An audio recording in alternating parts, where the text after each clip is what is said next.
Hey, it's Tucker Carlson. This morning it looks like somebody blew up the Kakhovka Dam in southern Ukraine. The rushing wall of water wiped out entire villages, destroyed a critical hydropower plant, and as of tonight puts the largest nuclear reactor in Europe in danger of melting down. So if this was intentional, it was not a military tactic, it was an act of terrorism. The question is, who did it? Well, let's see. The Kakhovka Dam was effectively Russian. It was built by the Russian government. It currently sits in Russian-controlled territory. The dam's reservoir supplies water to Crimea, which has been, for the last 240 years, home of the Russian Black Sea Fleet. Blowing up the dam may be bad for Ukraine, but it hurts Russia more. And for precisely that reason, the Ukrainian government has considered destroying it. In December, the Washington Post quoted a Ukrainian general saying his men had fired American-made rockets at the dam's floodgate as a test strike. So really, once the facts start coming in, it becomes much less of a mystery what might have happened to the dam. Any fair person would conclude that the Ukrainians probably blew it up, just as you would assume they blew up Nord Stream, the Russian natural gas pipeline, last fall. And in fact, the Ukrainians did do that, as we now know. It's not like Vladimir Putin is anxious to wage war on himself. Oh, but that's where you're wrong, Mr. and Mrs. Cable News consumer. Vladimir Putin is exactly that sort of man, the sort of man who'd shoot himself to death in order to annoy you. We know this from the American media, which wasted no time this morning in accusing the Russians of sabotaging their own infrastructure. Bill Kristol, the man who once told us that Saddam Hussein was responsible for 9/11, immediately denounced Putin as a war criminal and even more savagely compared him to Donald Trump. The rest of the pundit class made similar, clearly coordinated noises. Putin did it! Putin did it! And their reasoning was simple. Putin is evil, and evil people do evil things purely for the dark joy of being evil. In this specific case, Putin attacked himself, which is the most evil thing you can do, and therefore perfectly in character for a man that evil. That was their explanation. No one who's paid to cover these things seemed to entertain even the possibility it could have been the Ukrainians who did it. No chance of that. Ukraine, as you may have heard, is led by a man called Zelensky. And we can say for a dead certain fact that he was not involved. He couldn't have been. Zelensky is too decent for terrorism. Now, you see him on television, and it's true you might form a different impression. Sweaty and rat-like, a comedian turned oligarch, a persecutor of Christians, a friend of BlackRock. But don't believe your own eyes. Actually, Mr. Zelensky is a very good man. The best, really. As George W. Bush once noted, he is our generation's Winston Churchill. Of all the people in the world, our shifty, dead-eyed Ukrainian friend in the tracksuit is uniquely incapable of blowing up a dam. He's literally a living saint, a man in whom there is no sin.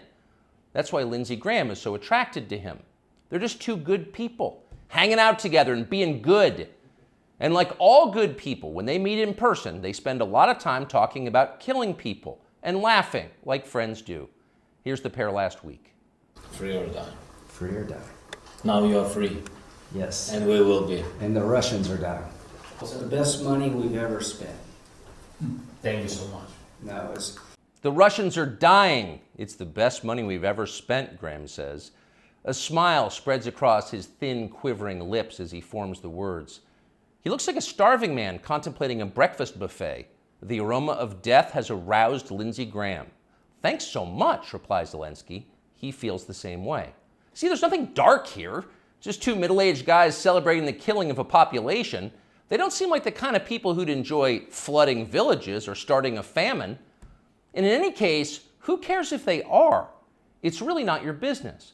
Your job is to support Ukraine. Watch Nikki Haley, a Republican candidate for president, explain this principle on CNN. A win for Ukraine is a win for all of us. And for them to sit there and say that this is a territorial dispute, that's just not the case. To say that we should stay neutral, it is in the best interest of America. It's in the best interest of our national security for Ukraine to win. We have to see this through. We have to finish it. See? It's very easy to understand. It is vitally important for you to support Ukraine because it's necessary for Ukraine to be supported by you. Your support is mandatory until it's finished, whatever it is, and whatever that means. So shut up and support Ukraine, or else you're in trouble. Back when they still taught logic, statements like this were known as tautologies. Something is true because it is. The more you repeat it, the truer it becomes. It's a self-reinforcing reality. There was a time when tautologies were considered illegitimate arguments, not to mention hilariously stupid. Only dumb people talk like that. Now everybody in power talks like that. Diversity is our strength. Trans women are women. Zelensky is Churchill. It's all self-evidently true. Doesn't need an explanation, and don't ask questions. Sound familiar? Of course it does. That's the pap they're serving us day after day in steaming, lumpy portions.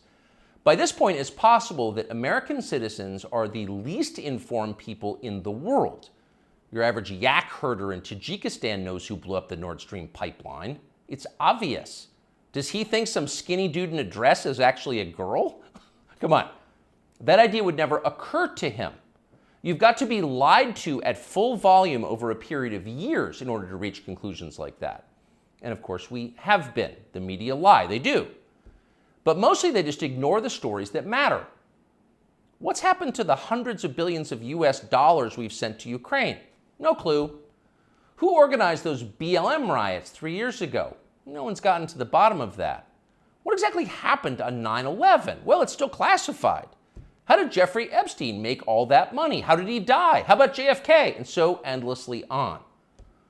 Not only are the media not interested in any of this, they are actively hostile to anybody who is.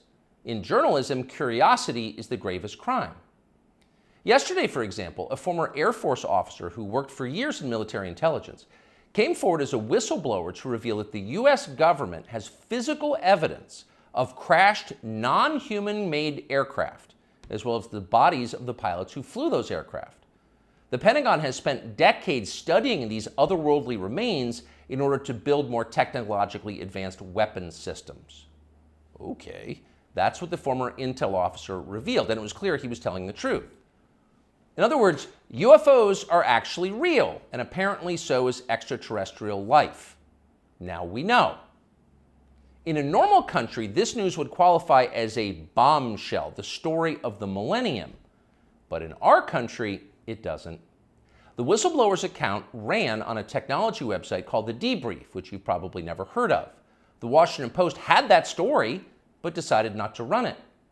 The New York Times, meanwhile, just pretended it never happened. On the front page of the New York Times website this morning, there were 5 stories about Ukraine, as well as 4 stories apiece about Donald Trump, trans people, and climate change, the usual lineup. There was nothing at all about how an alien species is flying hypersonic aircraft over our cities. Not one word.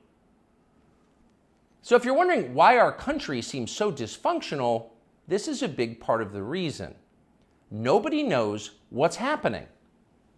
A small group of people control access to all relevant information, and the rest of us don't know. We're allowed to yap all we want about racism, but go ahead and talk about something that really matters and see what happens. If you keep it up, they'll make you be quiet. Trust us. That's how they maintain control. When Western tourists first started traveling in large numbers to the Soviet Union in the early 1970s, they found that many Russians had a completely warped understanding of the United States. They thought that Americans lived in grinding poverty, in a state of perpetual race war, and were desperate to flee to the freedom and prosperity of the Eastern Bloc. They thought this because that's what they had been told. They had no way to know otherwise. The few Russians who understood what was really going on in the rest of the world had learned about it from listening to shortwave radio broadcasts, sometimes under the covers so the neighbors wouldn't hear. 50 years later, it is bewildering to consider the ironies here. We're the ones who live in ignorance now. The US government has managed to classify more than 1 billion so-called public documents. So at this point, we can't possibly know what our leaders are doing. We're not allowed to know. By definition, that is not a democracy. Yet it's fine with the media. Secrecy is a powerful tool of control. Stop asking how we got so rich. Here's another story about racism. Go eat each other. That's the program. That's how most of us now live here in the United States. Manipulated by lies, silenced by taboos. It is unhealthy and it's dehumanizing, and we're tired of it. As of today, we've come to Twitter, which we hope will be the shortwave radio under the blankets. We're told there are no gatekeepers here. If that turns out to be false, we'll leave. But in the meantime, we are grateful to be here. We'll be back with much more very soon. People say the news is full of lies.